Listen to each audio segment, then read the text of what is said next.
All right, welcome back to Tragedy and Hope Live.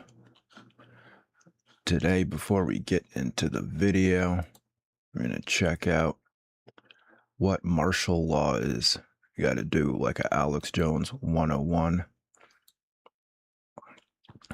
Okay. Martial law is the replacement of civilian government by military rule and the suspension of civilian legal processes for military powers. Martial law can continue for a specified amount of time or indefinitely, and standard civil liberties may be suspended for as long as martial law continues. Most often, martial law is declared in times of war or emergencies such as civil unrest and natural disasters. Alternatively, martial law may be declared in instances of military coup d'etat.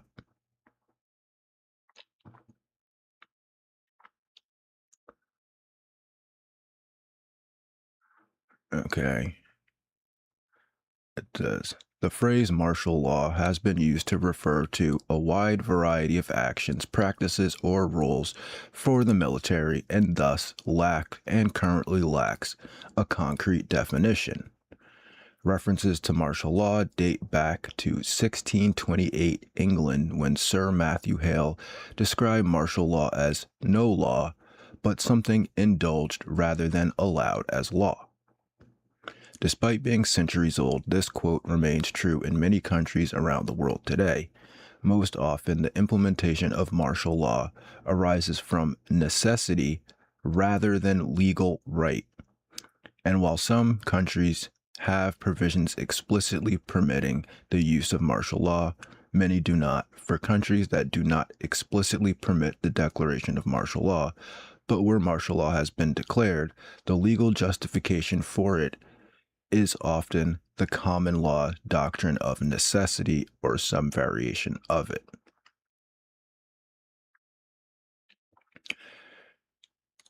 Let's just go to use. Martial law can be used by governments to enforce their rule over the public, as seen in multiple countries listed below.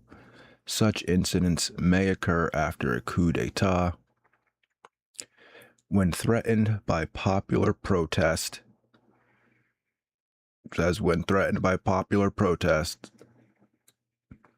to suppress political opposition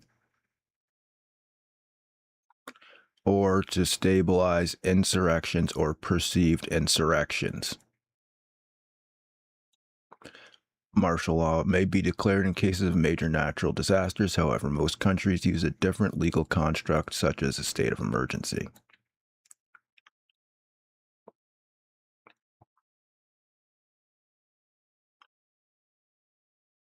Typically, the imposition of martial law accompanies curfews, the suspension of civil law, civil rights, habeas corpus, and the extension of military law or justice to civilians. Civilians defying martial law may be subject to military court tribunal, but military law means that if you're on the opposing side, you can get shot whether or not you have your weapon drawn or not, right? Do you really think that when they were invading Poland, when the Germans were invading Poland, they were like, oh, well, their weapons they're not fully cocked and loaded and ready to go, so we can't shoot them now. They're not pointing their guns at us, we can't shoot them.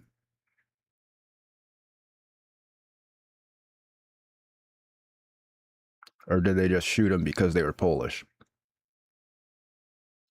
Right. I mean, we really don't have to get too deep into that. What martial law is and how it's different from civilian law, and how if you go into a military type of situation, you can't expect to be protected by civilian law. All right. Let's get back into the chapter that never ends. Nuclear Rivalry and the Cold War, 1945 to 1950, on page 947, second paragraph in. Link to the PDF in the description if you want to read along.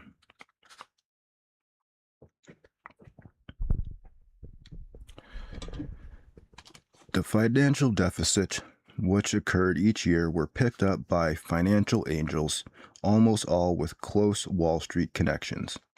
The chief identifiable contributions here were about $60,000 from Frederick Vanderbilt Field over 18 years, $14,700 from Thomas Lamont over 14 years, $800 from Carlos Lamont only after 1947, and $18,000 from member Lee Higson in Boston, who seems to have been Jerome D. Green. I already read that part.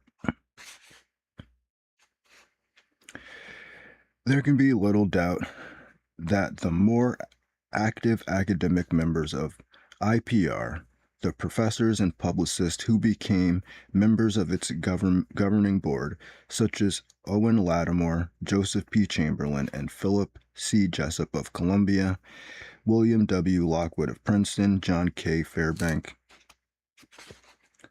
of Harvard, and others, and the administrative staff, which became in time the most significant influence in its policies, developed an IPR party line.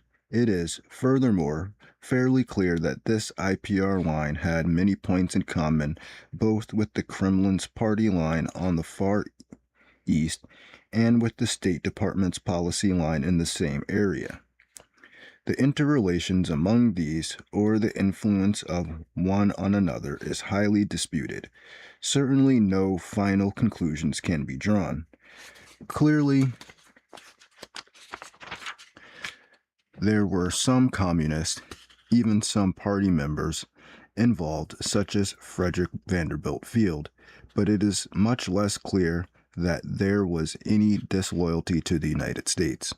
Furthermore, there was a great deal of intrigue both to help those who agreed with the IPR line and to influence the United States government policy in this direction, but there is no evidence of which I am aware of any explicit plot or conspiracy to direct American policy in a direction favorable either to the Soviet Union or to international communism.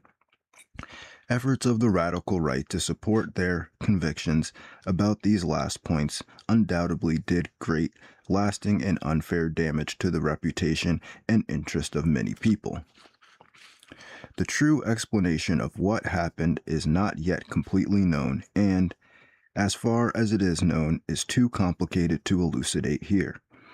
It is, however, clear that many persons who were born in the period 1900 to 1920 and came to maturity in the period 1928 to 1940 were so influenced by their experiences of war, depression, and insecurity that they adopted, more or less unconsciously, certain aspects of the communist ideology, such as the economic interpretation of history, the role of a dualistic class struggle in human events, or the exploitative interpretation of the role of capital in the productive system and of the possessing groups in any society.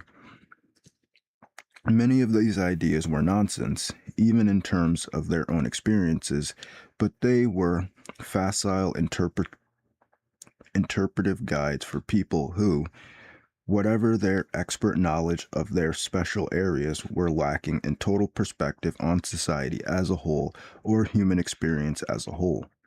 Moreover, many of these people felt an unconscious obligation to help the underdog. This favorable attitude towards the downtrodden and the oppressed was rooted in our Western Christian heritage, especially in 19th century humanitarianism and in the older Christian idea that all persons are redeemable and will prove trustworthy if they are but trusted. This outlook was, for example, prevalent in that ubiquitous intriguer Lionel Curtis, who was the original guide and parent of the IPR and of many similar organizations. As children of missionaries, Many of the organizers and members of the IPR obtained this spirit from their family background along with their knowledge of Far Eastern languages, which made them experts. It must be confessed that the IPR had many of the marks of a fellow traveler or communist captive organization, but this does not in any way mean that the radical right or the professional ex-communist version of these events is accurate. For example, Elizabeth Bentley and, above all, Louis Buttons testified before the McCarran Committee on the IPR. The latter identified almost every person associated with the organization as a communist or under communist discipline by his personal knowledge.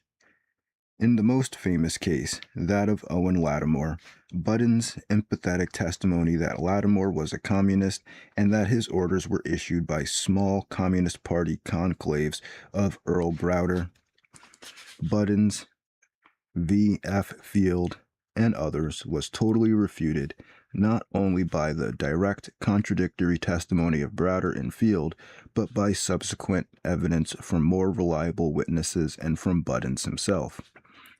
Questioning eventually made it clear that Buttons did not know Lattimore or his work or any of his books, including one which he quoted as proof of Lattimore's adherence to the party line. Moreover, Buttons gave direct testimony that the 1944 mission to China of Vice President Henry Wallace, accompanied by Lattimore and John Carter Vincent, a State Department expert on the Far East who has been accused of communism, drew up recommendations which were pro-communist. This was shown to be the exact contrary of the truth and a mere figment of Buttons' active imagination. Buttons testified that the replacement of General Stilwell, who was an anti-Chiang and relatively favorable to Mao, by General Wade Meyer was the consequence of the influence of Lattimore and Vincent on Wallace. Joseph Alsop, who was present at all the discussions in question and drafted the recommendations, later testified that he himself was the author of all pro-communist passages which Buttons attributed to Lattimore, and that he himself had suggested the relatively pro-Chiang General Wedemeyer as Stilwell's successor in order to block Wallace's suggestion of General Chennault's for the position. The radical right version of these events was written up by John T. Flynn, Freda Utley, and others, was even more remote from the truth than were Buttons or Bentley's versions, although it had a tremendous impact on American opinion and American relations with other countries in the years 1947 to 1955. This radical right fairy tale, which is now an accepted folk myth in many groups in America, pictured the recent history of the United States in regard to domestic reform and in foreign affairs as a well-organized plot by extreme left-wing elements operating from the White House itself and controlling all the chief avenues of publicity in the United States to destroy the American way of life based on private enterprise, laissez-faire, and isolationism, in behalf of alien ideologies of Russian socialism and British cosmopolitanism or internationalism.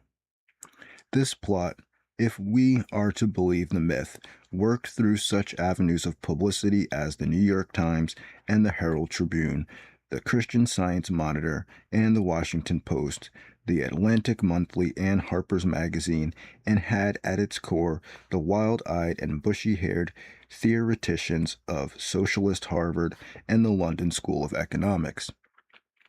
It was determined to bring the United States into World War II on the side of England, Roosevelt's first love, and the Soviet Russia, his second love, in order to destroy every finer element of American life, and as part of this consciously planned scheme, invited Japan to attack Pearl Harbor and destroyed Chiang Kai-shek, all the while undermining America's real strength by excessive spending and unbalanced budgets. But hey, it did happen though.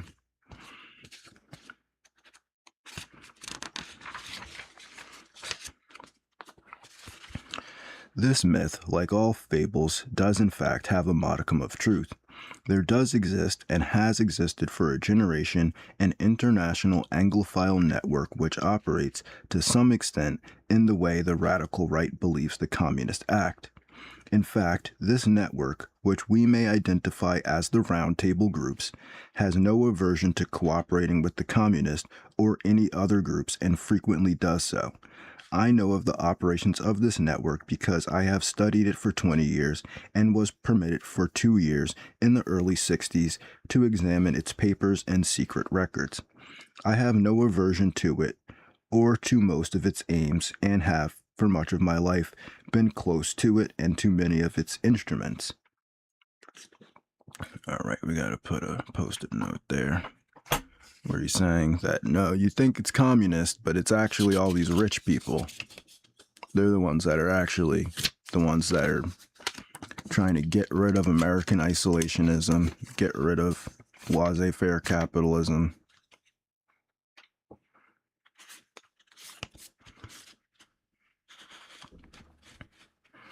And he's totally cool with it. He's saying he's totally cool with it. I have objected both in the past and recently to a few of its policies, notably to its belief that England was an Atlantic rather than a European power and must be allied or even federated with the United States and must remain isolated from Europe. But in general, my chief difference of opinion is that it wishes to remain unknown, and I believe its role in history is significant enough to be known. The Round Table groups have already been mentioned in this book several times, notably in connection with the formation of the British Commonwealth in Chapter 4, and in the discussion of appeasement in Chapter 12, the Cliveden set. At the risk of some repetition, the story will be summarized here because the American branch of this organization, sometimes called the Eastern Establishment, has played a very significant role in the history of the United States in the last generation. The Round Table groups were semi-secret discussions and lobbying groups organized by Lionel Curtis, Philip H. Kerr, Lord Lothian, and Sir William S. Maris in 1908 to 1911. This was done on behalf of Lord Milner, the dominant trustee of the Rhodes Trust in the 2 decades 1905 to 1925. The original purpose of these groups was to seek to federate the English-speaking world along lines laid down by Cecil Rhodes, 1853 to 1902, and William T. Stead, 1849 to 1912, and the money for the organizational work came originally from the Rhodes Trust. By 1915, Round Table groups existed in 7 countries, including England, South Africa, Canada, Australia, New Zealand, India, and a rather loosely organized group in the United States. George Louis Beer, Walter Lippmann, Frank Adelite, Whitney Shepherdson, Thomas W. Lamont, Jerome D. Green, Irwin D. Canham of the Christian Science Monitor, and others. The attitudes of the various groups were coordinated by frequent visits and discussions and by well-informed and totally anonymous quarterly magazine, The Round Table, whose first issue, largely written by Philip Kerr, appeared in November 1910. The leaders of this group were Milner, until his death in 1925, followed by Curtis, 1872 to 1955, Robert H. Lord Brand, brother-in-law of Lady Astor, until his death in 1963, and now Adam D. Maris, son of Sir William and Brand's successor and managing director of Lazard Brothers Bank. The original intention had been to have collegial leadership, but Milner was too secretive and headstrong to share the role. He did so only in the period 1913 to 1919, when he held regular meetings with some of his closest friends to coordinate their activities as a pressure group in the struggle with the Wilhelmine, uh, Wilhelma, Germany. This they called their Ginger Group. After Milner's death in 1925, the leadership was largely shared by the supervisors of Milner's kindergarten, that is, the group of young Oxford men whom he used as civil servants in his reconstruction of South Africa, 1901 to 1910. Brand was the last survivor of the kindergarten. Since his death, the greatly reduced activities of the organization have been exercised largely through the editorial committee of the Round Table magazine under Adam Maris. Money for the widely ramified activities of this organization came originally from the associates and followers of Cecil Rhodes, chiefly from the Rhodes Trust itself and from the wealthy associates such as the Beat brothers. From Sir Abe Bailey and after 1950 from the Astor family. Since 1925, there have been substantial contributions from wealthy individuals and from foundations and firms associated with the international banking fraternity, especially the Carnegie United Kingdom Trust and other organizations associated with J.P. Morgan, the Rockefeller and Whitney families, and the associates of the Lazard brothers and of Morgan, Greenfell and Company. The chief backbone of this organization grew up along the already existing financial cooperation running from the Morgan Bank in New York to a group of international financiers in London led by Lazard brothers. Milner himself in 1901 had refused a fabulous offer worth up to $100,000 a year to become one of the three partners of the Morgan Bank in London, in succession to the younger J.P. Morgan, who moved from London to join his father in New York. Eventually, the vacancy went to E.C. Greenfeld, so that the London affiliate of Morgan became known as Morgan, Greenfell and Company. Instead, Milner became director of a number of public banks, chiefly the London Joint Stock Bank, corporate precursor of Midland Bank. He became one of the greatest political and financial powers in England, with his disciples strategically placed throughout England in significant places, such as the editorship of the Times, the editorship of the Observer, the managing director of Lazard Brothers, various administrative posts, and even cabinet positions. Ramifications were established in politics, high finance, Oxford and London University, periodicals, the civil service, and tax-exempt foundations. At the end of the War of 1914, it became clear that the organization of this system had to be greatly extended. Once again, the task was entrusted to Lionel Curtis, who established in England each dominion a front organization to the existing local Round Table group. This front organization, called the Royal Institute of International Affairs, had its nucleus in each area the existing submerged Round Table group.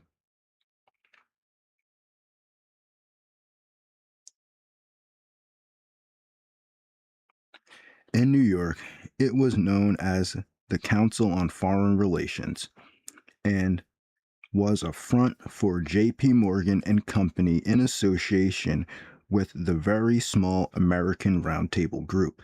The American organizers were dominated by the large number of Morgan experts, including Lamont and Beer, who had gone to the Paris Peace Conference and there became close friends with the similar group of English experts which had been recruited by the Milner Group.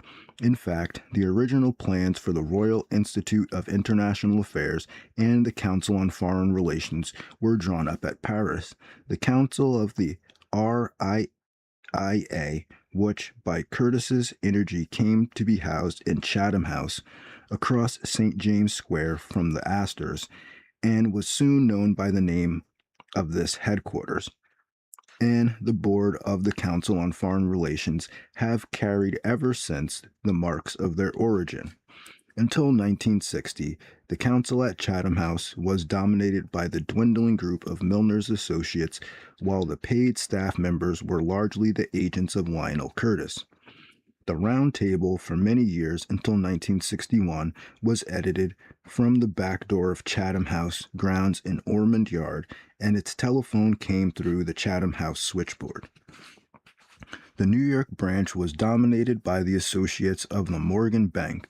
For example, in 1928, the Council on Foreign Relations had John W. Davis as president, Paul Cravath as vice president, and a council of 13 others, which included Owen D. Young, Russell C. Leffingwell, Norman Davis, Allen Dulles, George W. Wickersham, Frank L. Polk, Whitney Shepherdson, Isaiah Bowman, Stephen P. Dugan, and Otto Kahn.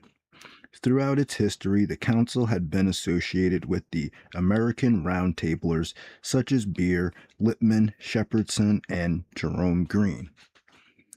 The academic figures have been those linked to Morgan, such as James T. Shotwell, Charles Seymour, Joseph P. Chamberlain, Philip Jessup, Isaiah Bowman, and more recently Philip Mosley, Grayson L. Kirk, and Henry M. Ritson. The Wall Street contacts with these were originally created from Morgan's influence in handling large academic endowments. In the case of the largest of these endowments, that at Harvard, the influence was usually exercised indirectly through State Street, Boston, for which much of the 20th century came through the Boston banker Thomas Nelson Perkins. Closely allied with this Morgan influence were a small group of Wall Street law firms whose chief figures were Elihu Root, John W. Davis, Paul D. Cravath, Russell Leffingwell, the Dulles brothers, and more recently Arthur H. Dean, Philip D. Reed, and John J. McCloy.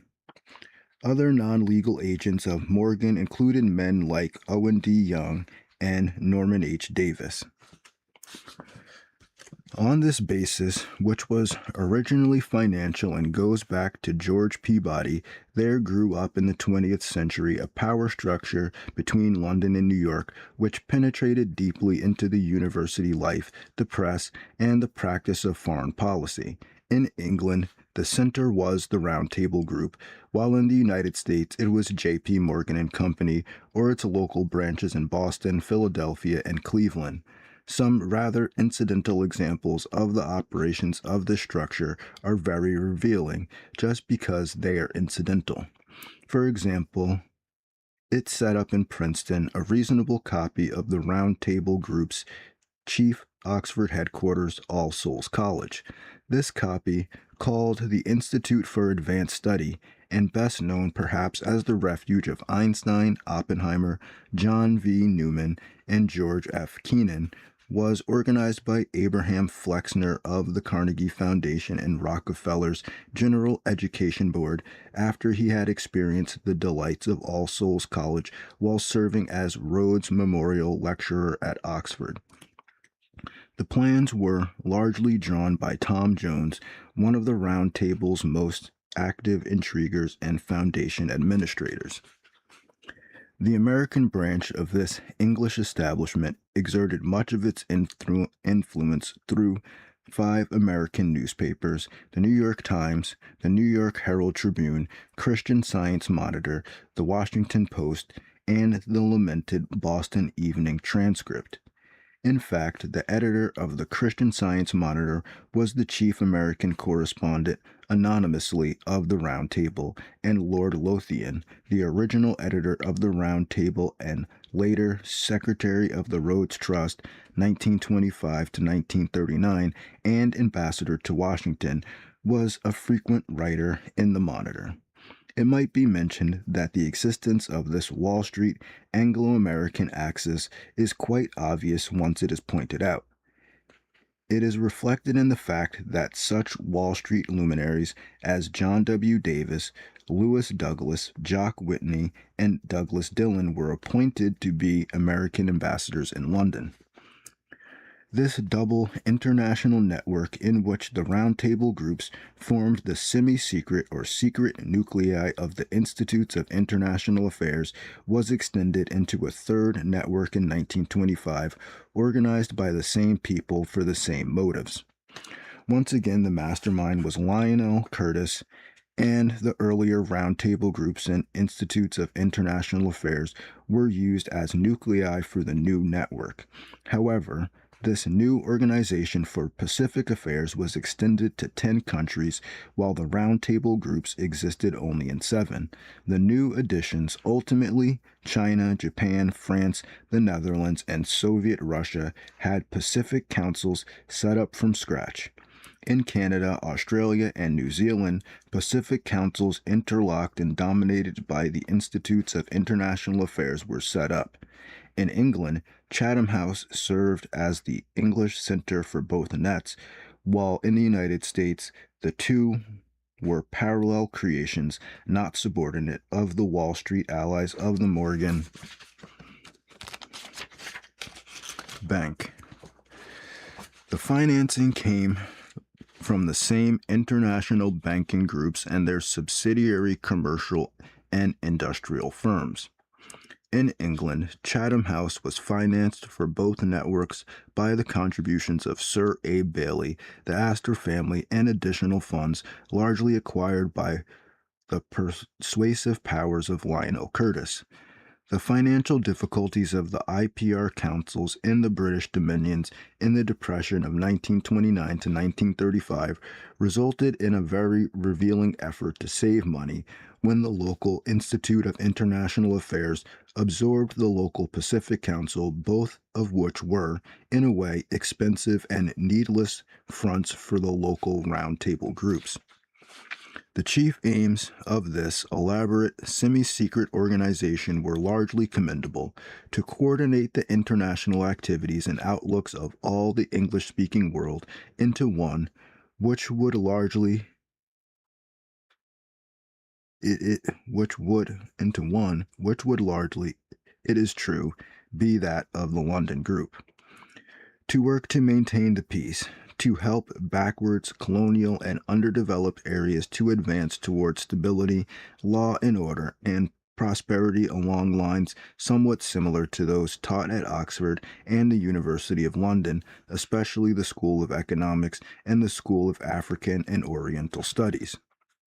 These organizations and their financial backers were in no sense reactionary or fascistic persons as communist propaganda would like to depict them. On the contrary, they were gracious and cultured gentlemen of somewhat limited social experience who were much concerned with the freedom of expression of minorities and the rule of law for all, who constantly thought in terms of Anglo-American solidarity, of political partition and federation, and who were convinced that they could gracefully civilize the Boers of South Africa, the Irish, the Arabs, and the Hindus who were largely responsible for the partitions of Ireland, Palestine, and India, as well as the federations of South Africa, Central Africa, and the West Indies. Their desire to win over the opposition by cooperation worked with Smuts but failed with Herzog, worked with Gandhi but failed with Menon, worked with Stresemann but failed with Hitler, and has shown little chance of working with any Soviet leader. If their failures now loom larger than their successes, this should not be allowed to conceal the high motives with which they attempted both. It was this group of people, whose wealth and influence so exceeded their experience and understanding, who provided much of the framework of influence which the communist sympathizers and fellow travelers took over in the United States in the 1930s. It must be recognized that the power of these energetic left-wingers exercised was never their own power or communist power, but was ultimately the power of the international financial coterie. And once the anger and suspicions of the American people were aroused, as they were by 1950, it was a fairly simple matter to get rid of the red sympathizers. Before this could be done, however, a congressional committee, following backwards to their source the threads which led from admitted communists like Whitaker, Chambers, through Alger Hiss and the Carnegie Endowments to Thomas Lamont and the Morgan Bank, fell into the whole complicated network of the interlocking tax-exempt foundations. The 83rd Congress in July 1953 set up a special committee to investigate tax-exempt foundations with Representative B. Carroll Reese of Tennessee as chairman. It soon became clear that the people of immense wealth would be unhappy if the investigation went too far, and that the most respected newspapers in the country, closely allied with these men of wealth, would not get excited enough about any revelations to make the publicity worthwhile in terms of votes or campaign contributions. An interesting report showing the left-wing associations of the interlocking nexus of tax-exempt foundations was issued in 1954 rather quietly.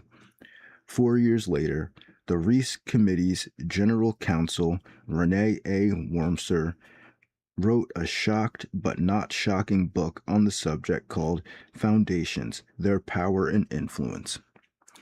One of the most interesting members of this Anglo-American power structure was Jerome D. Green, 1874 to 1959. Born in Japan of missionary parents, Green graduated from Harvard's College and Law School by 1899 and became secretary to Harvard's president and corporation in 1901 to 1910.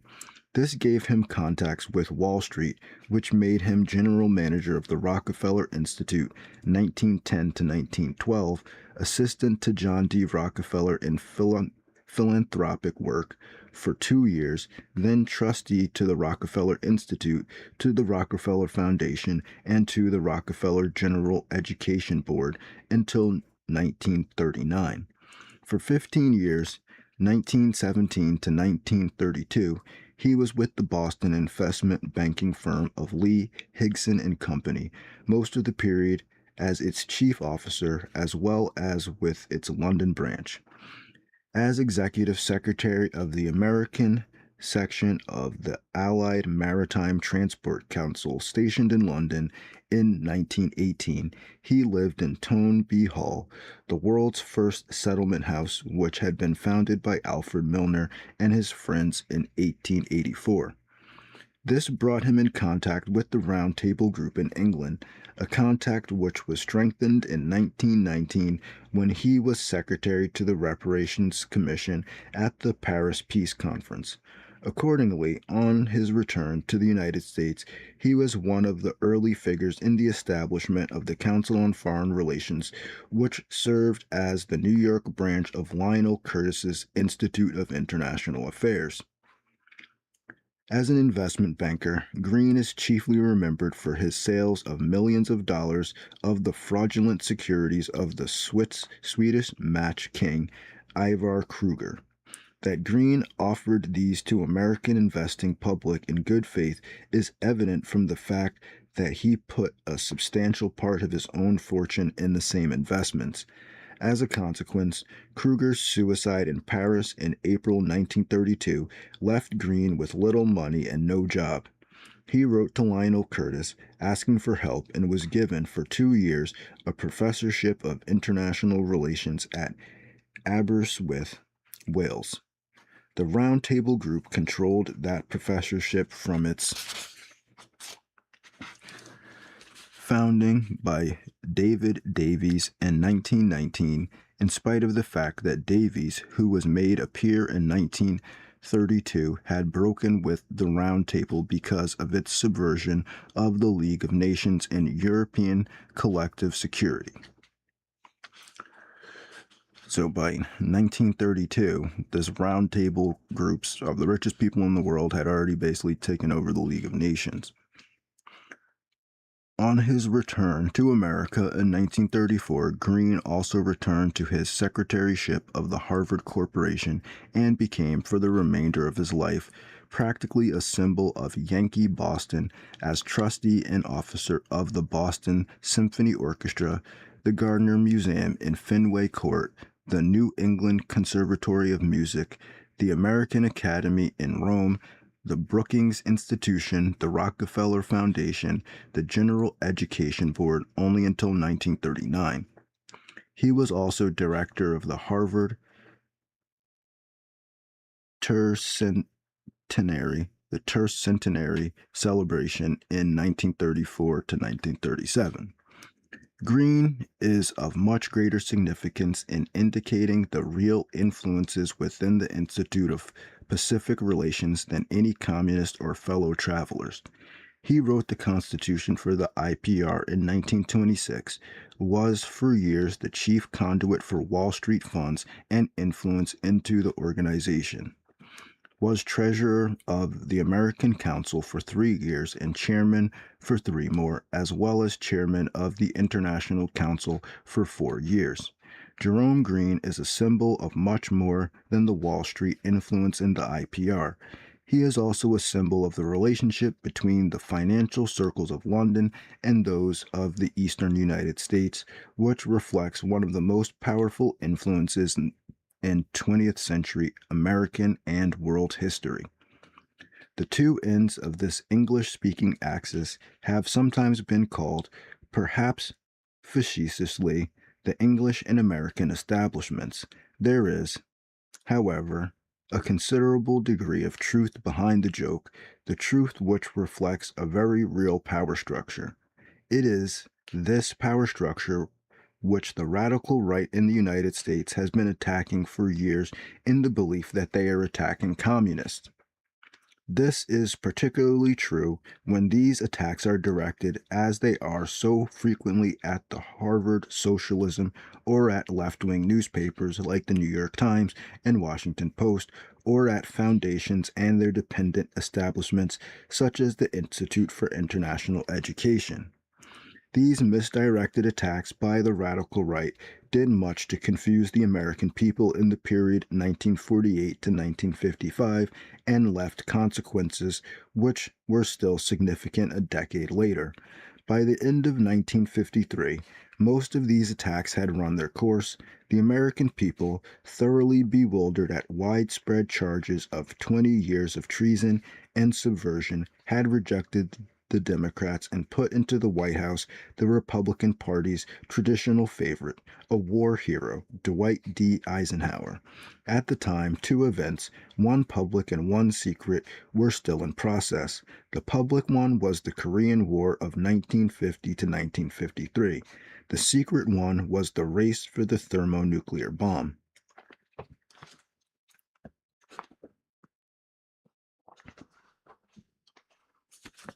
All right, the next chapter is chapter 18, Nuclear Rivalry and the Cold War, the Race for the H-Bomb, 1950 to 1957.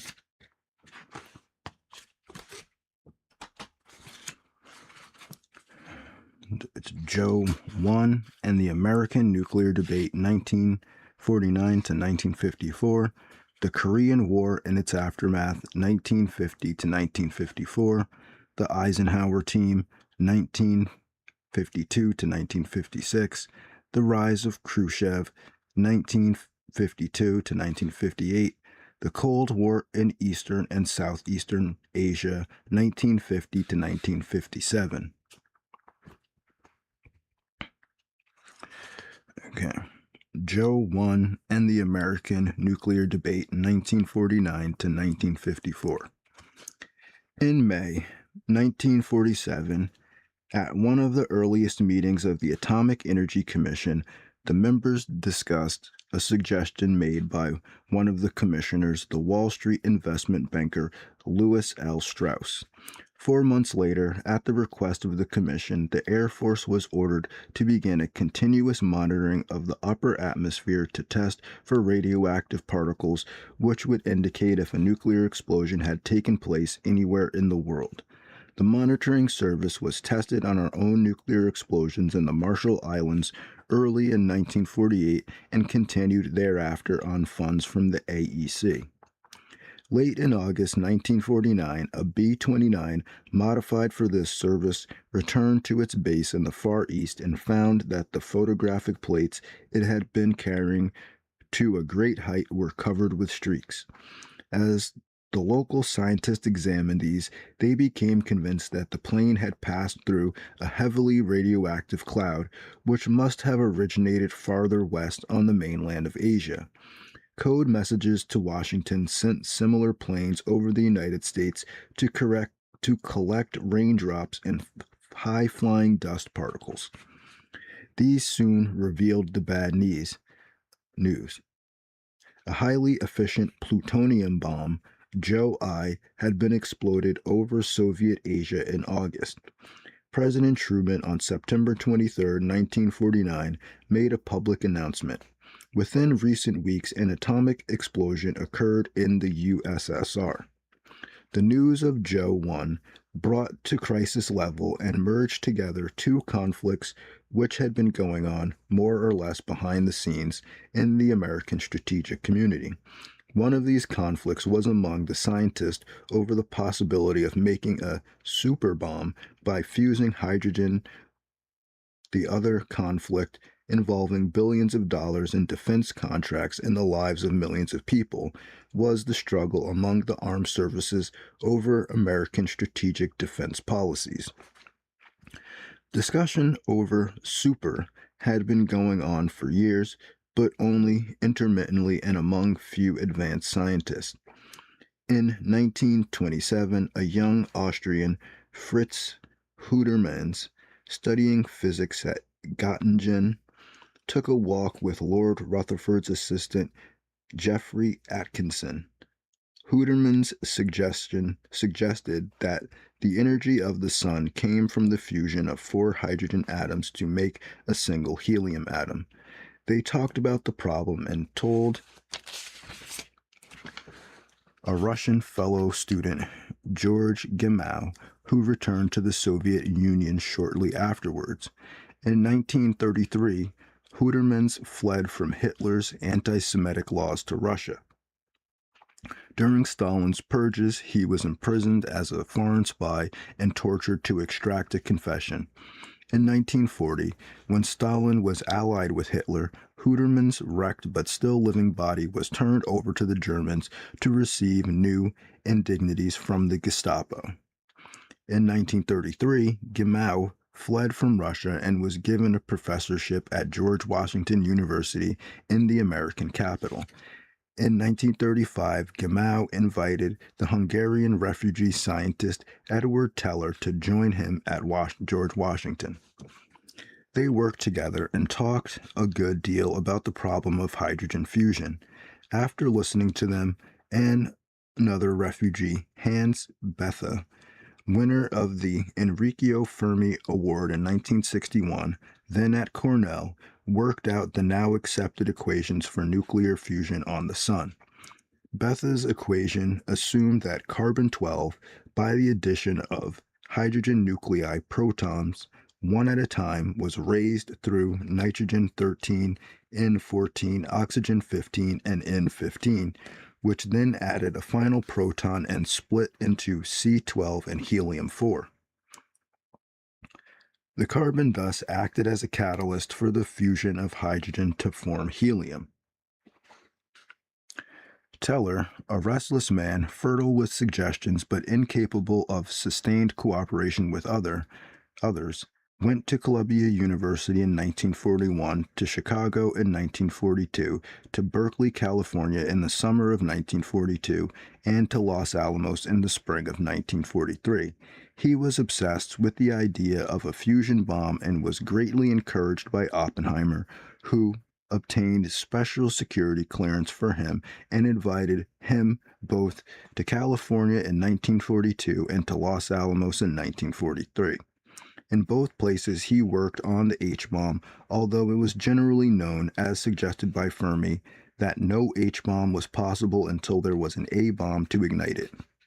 Hydrogen nuclei, protons, carrying the same positive electrical charges, repel each other so strongly that they cannot be pushed together to fuse into helium unless they are raised to tremendous collision speeds by being heated to hundreds of millions of degrees of temperature.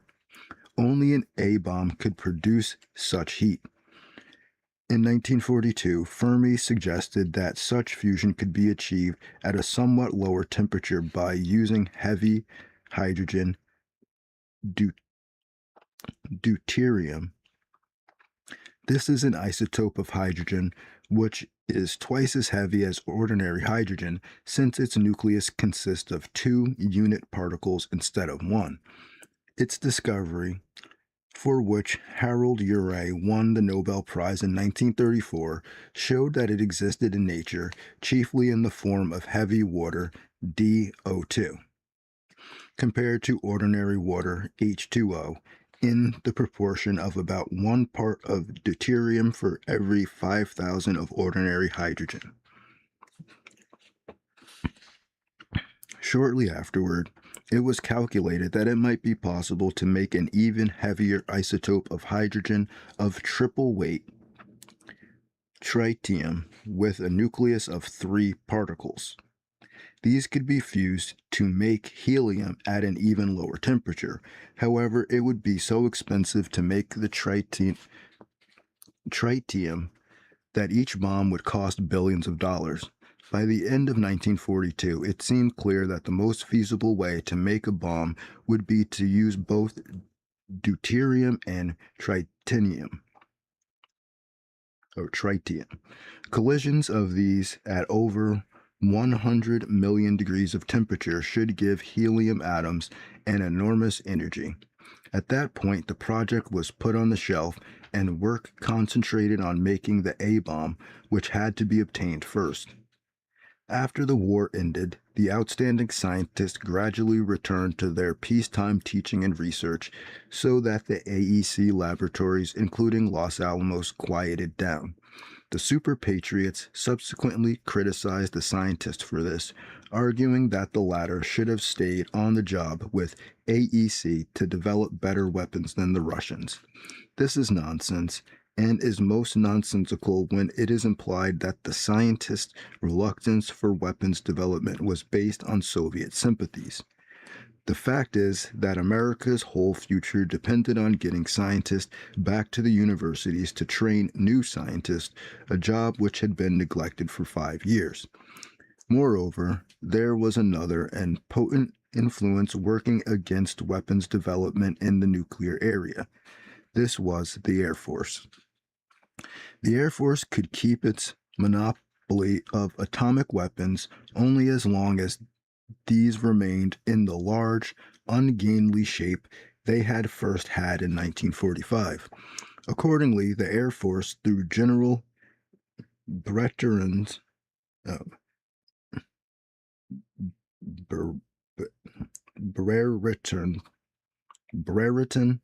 participation on the AEC committee at the end of 1947 was able to block AEC development of smaller tactical atomic bombs.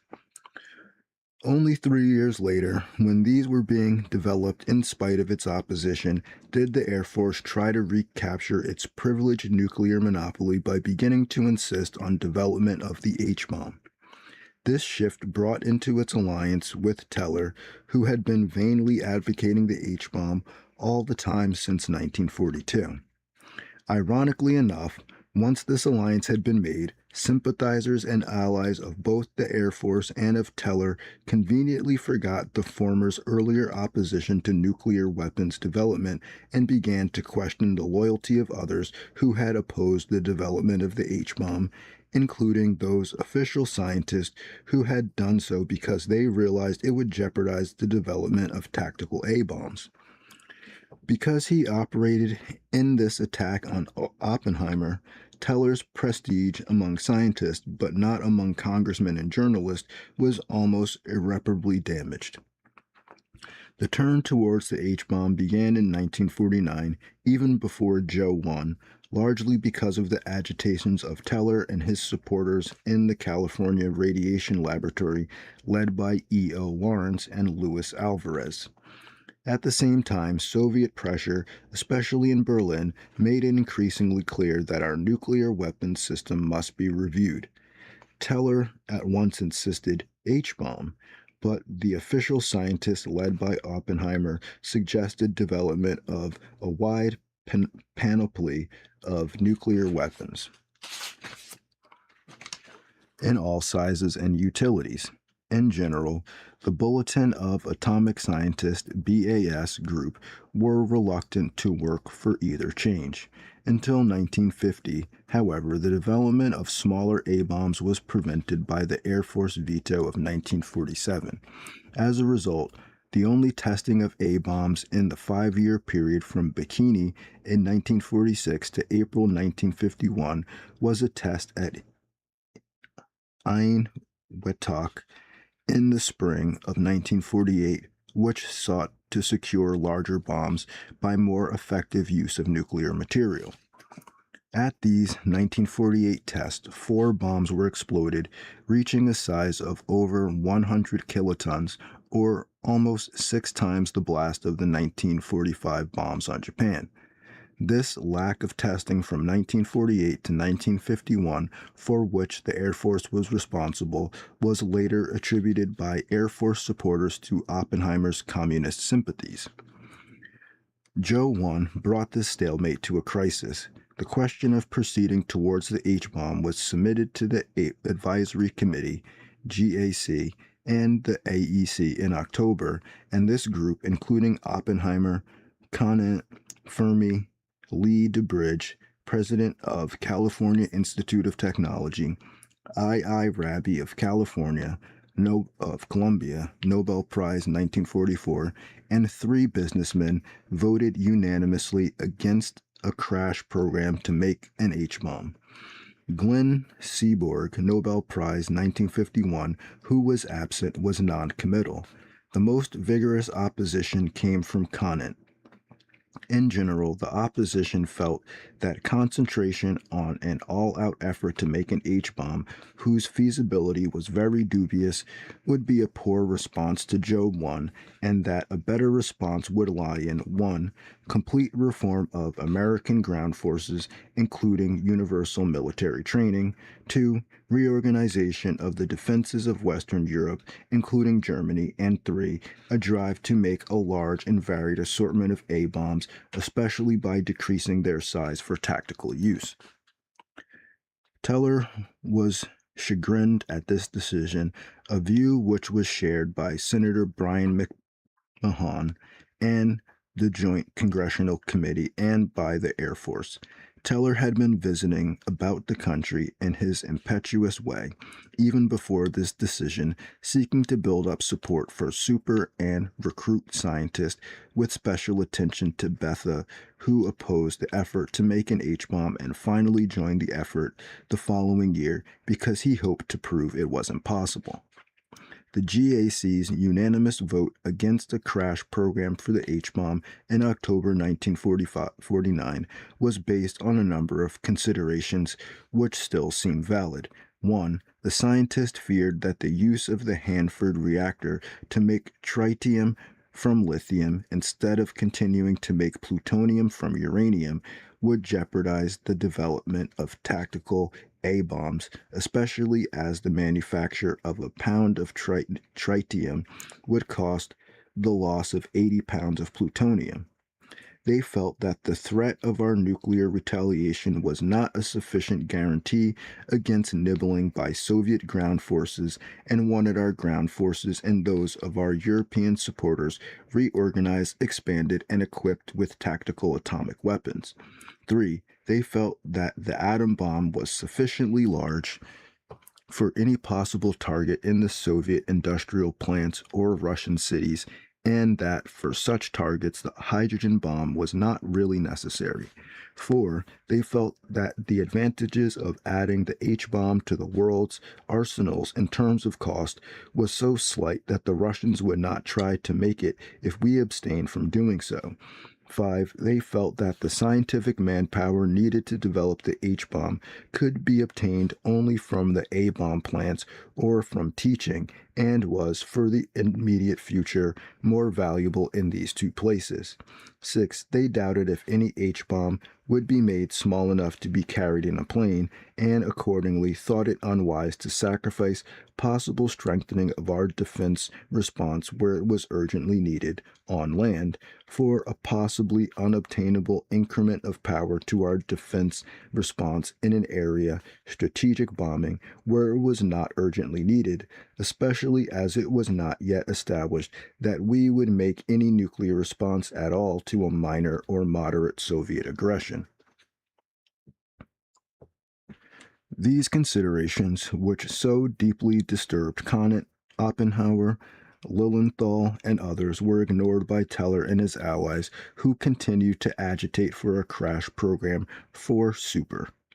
The strong support which Teller found in the Air Force from the Joint Congressional Committee under Senator McMahon and from William Lipscomb Borden, executive director of the Joint Committee, eventually led President Truman to reverse the GAC. On January 31st, 1950, the President gave a decision which has frequently been misrepresented.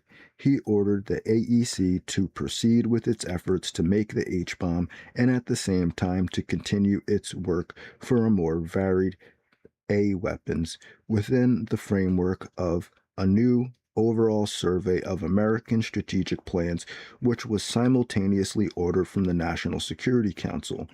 This triple order, which is usually misrepresented as the single order for a crash H-bomb effort, required new nuclear reactors. The order to make an H-bomb was easier to issue than to carry out, because no one knew how to make it. It must be clearly understood that the H-bomb, as tested in November 1952 and subsequently developed, was not based on the lines being followed by Teller in 1946 to 1951. The true sequence of events has been concealed under enormous waves of false propaganda, which have tried to show that Teller's development of the H-bomb was held up because the Truman administration was deeply infiltrated with communist and fellow travelers. This propaganda came from neo-isolationist, Republican, and Air Force sources, which formed a tacit alliance to discredit the Democratic administration of 1933 to 1953. 20 years of treason, as they called it. The chronology here is of some importance. Klaus Fuchs confessed to atomic espionage in England on January 27th. President Truman ordered work on the H-bomb 4 days later, and McCarthy made his first accusations at Wheeling 9 days after that.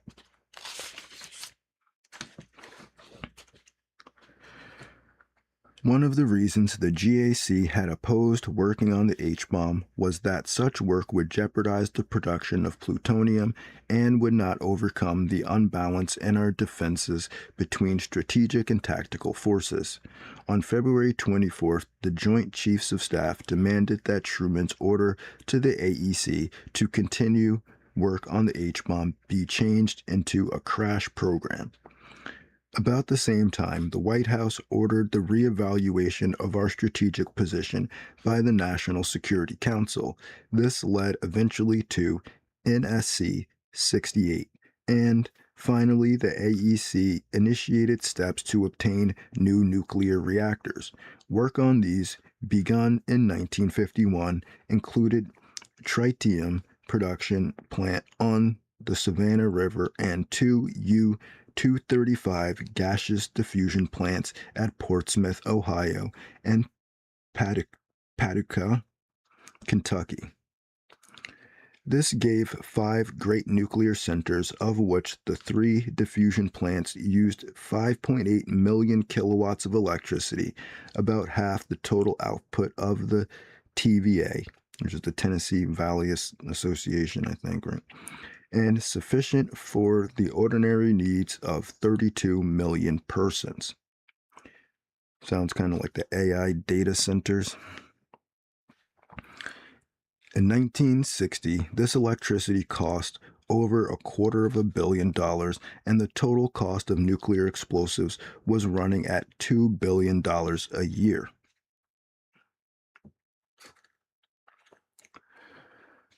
All right, I'm just going to stop there. There's another run-on paragraph. All right.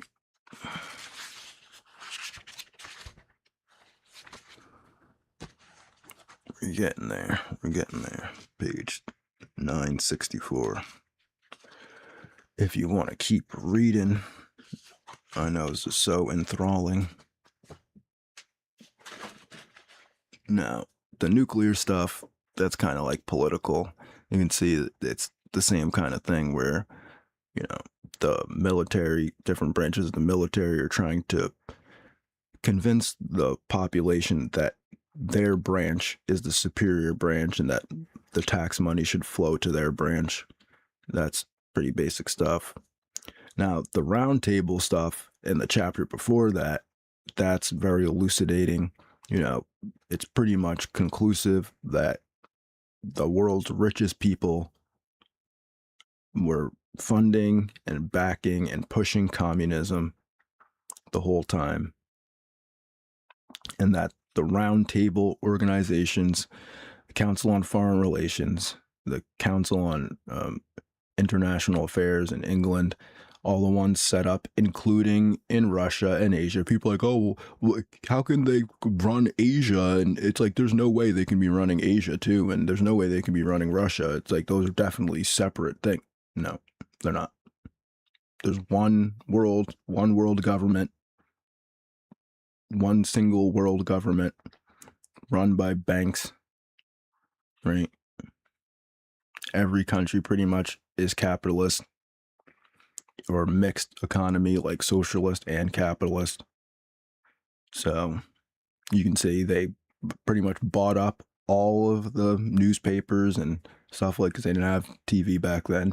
They bought up all the newspapers, radio stations, all the scientists, all the major Ivy League universities were under their control the whole time, from the 1920s to the 1970s, and still today. The World Economic Forum came directly out of the Royal Institute for International Affairs and the Council for Foreign Relations, right? All the stuff's all connected, and it's all just, you see what they do. They're like, oh, well, we don't want people to know about it, so we'll just split it up into this group, and then we'll call this group that thing, and then we'll just call it something else. But it's still the same people running it. Like, you saw the one guy, he's running 20 different roundtable groups, and he's also the head banker of the largest bank in England. I mean, it's not a coincidence that this stuff's happening in this way. And like I'm saying, he's criticizing the right wingers, and I think that his criticism is, on a base level, yeah, of course, the people on the low level, they think they're working for communists because they don't understand that the communists are working for the largest banks in the world. So you can just pretend like it's not happening. That's fine. All right. Thanks for watching the video. If you did, if you didn't, you won't hear this part. But anyway, have a good day and